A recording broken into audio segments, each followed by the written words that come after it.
ડુંગળીની નિકાસબંધીનો બોટાદમાં વિરોધ થયો છે। બોટાદ જિલ્લા ભારતીય કિસાન સંઘે આ મામલે વિરોધ નોંધાવ્યો અને 7 દિવસમાં નિકાસ શરૂ કરવા સરકારને અલ્ટિમેટમ આપ્યું છે।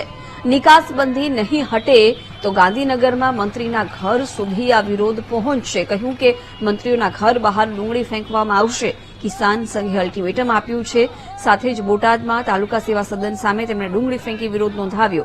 રોડ પર ચક્કાજામને લઈને 10 જેટલા ખેડૂતોની અટકાયત પણ કરવામાં આવી છે। ભાવ 700 હતા ને સીધા 200 થઈ જાય। નિકાસ બંધ કરી છે એનું કારણ છે નિકાસ છૂટી એને કરવી પડે ડુંગળીની। એમ કોઈ પણ હિસાબે સરકારને વિચારવું પડે।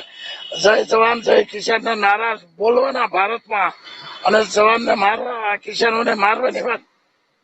આજે કેવી રીતે તમે વિરોધ કરેલો છે? ભાવ ઘટી જાય એનો 200 રૂપિયા નિકાસ બંધી કરી એનો। માંગણી શું છે તમારી? અમારી માંગણી 700 ની મળશે આખી ડુંગળી એના સીધા બયા થઈ જાય। નિકાસ બંધી થઈ એમાં બયા થઈ ગયા।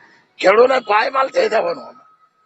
200 આ સીધા બયા થયા ને બયા તો ખેડૂતના ઘરમાં નથી પડતી બયામાં।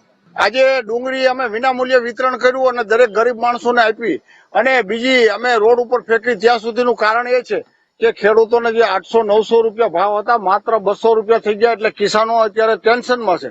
તો સામૂહિક અમારા જિલ્લાના કિસાનો ભારતીય કિસાન સંઘ જિલ્લાના કાર્યકરો ભેગા થયા અને સામૂહિક કાર્યકરો કે આપણે જે બને ગરીબ માણસોને મફત આપો ડુંગળી 100-200 કિલોનું વિતરણ કર્યું। અને આજે અમે અમારો અવાજ જયારે રજૂ કરવા આવ્યા પ્રાંત કચેરી પાસે ત્યારે આ સરકાર અમારો અવાજ દબાવે છે। ત્યારે જો આ સરકાર અમને ન્યાય અને અમને બોલવા નહીં દે તો આ કિસાનો શું કરશે?